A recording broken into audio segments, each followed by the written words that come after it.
ሄርሜላ የምትባል ሴትዮ እንደው አንቺ ያደግሽበት ሰፈር እንደው ሼምና ሼር የለም እንዴ? ሼምና ሼር ማታውቂም እንዴ? ኧረ ተይ ተይ፣ ኧረ ተይ ተይ ሄርሜላ ተይ ተይ። አንቺ አሁን በምን ሞራልሽ ነው በምን አፍሽ ነው ሩታን የምትናገሪ?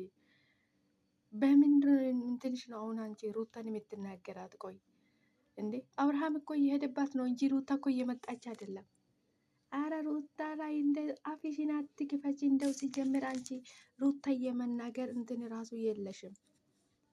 እንግዲህ መልካም የመቃጠል ዘመን ይሁንልሽ። ቅጠል ድብን በይ። እሳይ እሳይ።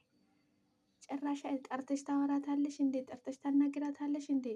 አብርሃም እኮ ነው በዚህ ሰዓት እየሄደ እሷን እየተለማመጠ የሚገኘው እንጂ ሩታ እኮ አይደለም እየመጣች አይደለ ያለችው።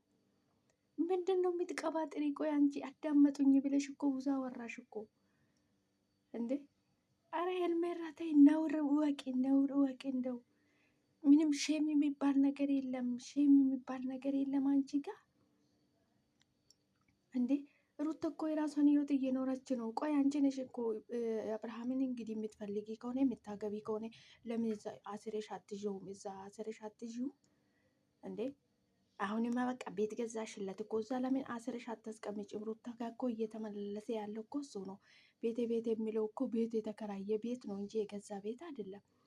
እዛ ወስድሽ አስርሽ አታስቀምጪውም? ታዲያ እዚህ መትሽ ከ130 ነገር ከሚትቀባጥሪ፣ አረ እንደው ትንሽ ሼም ይኑርሽ። እንደው ነውር ነው፣ አረ ነውር ነው። ታይ እንዴ ፈልጓት እኮ ነው ቤት ድረስ እየሄደ እያቀፋት ሞትኩልሽ፣ ተሰቀልኩልሽ አብርሽን ካልሆን እያለው እሱ እኮ ነው እንጂ ሩታ እኮ ቤቱ ድረስ ሄዳ እየለመነች አይደለም።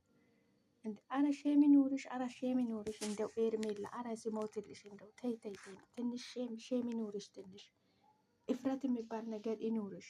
እኔስ አትክ እንደዛ እያልሽ እንደመጣሽው ማለት ነው እንጂ አታልቅሽ እጅሽ ለማስገባት እንደሞከርሽ። ለማንኛውም አሁን አቀኔውን በቃ ሩታ ካንቺ ጋር እንደዚህ ለማለት አይደለም እዚህ ድረስ የጠራሁሽ እኮ አዳምጪኛ እንዴ።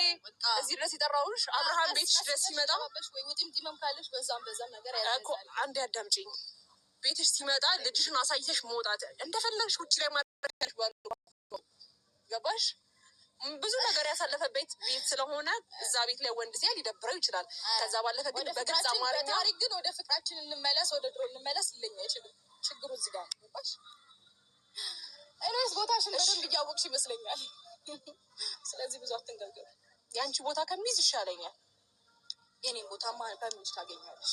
በምንሽ ሚስትነት ክብር ነው ውሽማነት ደግሞ ወርደ። አሁን እኮ አንቺም ኦልሬዲ ውሽማ እየሆንሽ ነው፣ ታውቆሻል።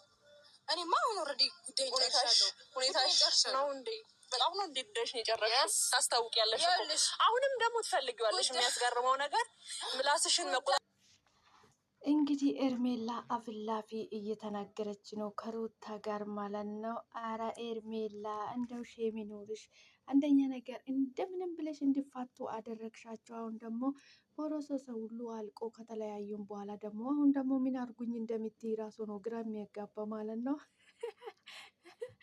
አረ ሄርሜላ አረ እንደው ሼም ይኑርሽ፣ ሼም ይኑርሽ። ተይ ተይ ተይ ተይ ተይ፣ ሰብሰብ በል እንደ ሴት ልጅ ሁኚ፣ ተከብረሽ ቁጭ በይ። አንቺ እኮ ሩታ ጋር በምንም ታምር አትደርሽም። በአስተዋይነቷ፣ በአስተሳሰቧ፣ በንግግሯ፣ በስነ ስርዓትነቷ በምንም ተአምር ከሷ ጋር አትወዳደርም። በምን አይደለም ሩታ ቆማ ሞታ ትበልጥሻለች። አይገርምሽም? አይደለም ቆማ ሞታ ትበልጥሻለች። ስሜ ሩታ እኮ በራሷ በማንነቱ የምትኮራ ሴት ናት። ማንንም ሳትደርስ የራሷን ህይወት እየኖረች ነው።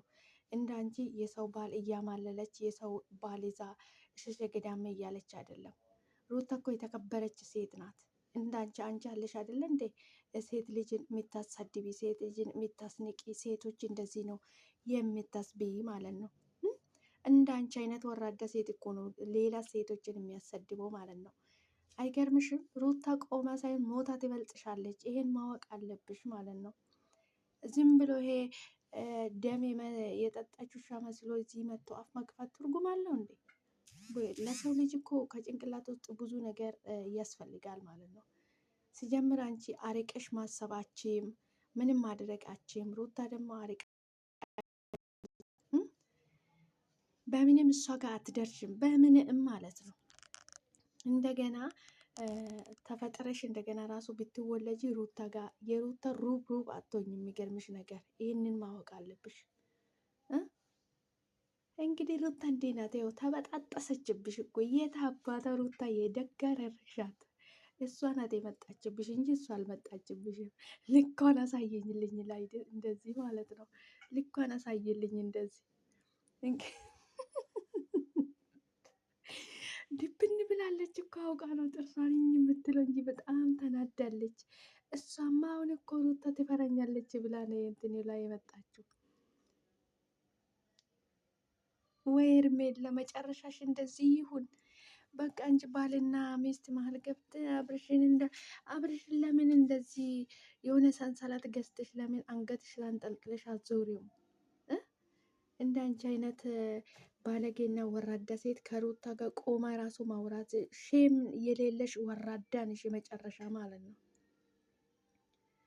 የመጨረሻ ወራዳ ስለሆንሽ እኮ ነው እንጂ ሄርሜላ፣ እውነት ለመናገር ማለት ነው። ሴት ልጅን የምታሳድቢ ሴቶች እንደዚህ ናቸው፣ የምታስብይ ማለት ነው።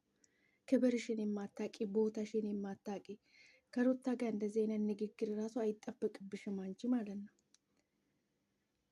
ልጅ እኮ የአብርሃምና የሩታ ነው እንጂ አንቺ አሳየ አታሳይ ብለሽ አንቺ እኮ እንትን የሚሰጥበት እንትን እኮ የለም። አንቺ እኮ እዚህ መሀል የሚመለከትሽ የሚያገባሽም ነገር የለም። ዝም ብለሽ አስሩን ቀባጠርሽ እንጂ አንቺ እኮ በሜዳ የሰው ባል ላይ እየተንጠለጠልሻለሽ አይደለ እንደ ሩታ እኮ ትዳር ይዛ የተከበረች ሴት እኮ ናት። ይሄ እዚህ ጋር ብገባሽ ኖሮ ማለት ነው። አንቺ እያለሽ የሰው ባል ላይ ተንጠልጥለሽ የተቦካካሽ የተጨመላለቅሽ አለሽ አይደል?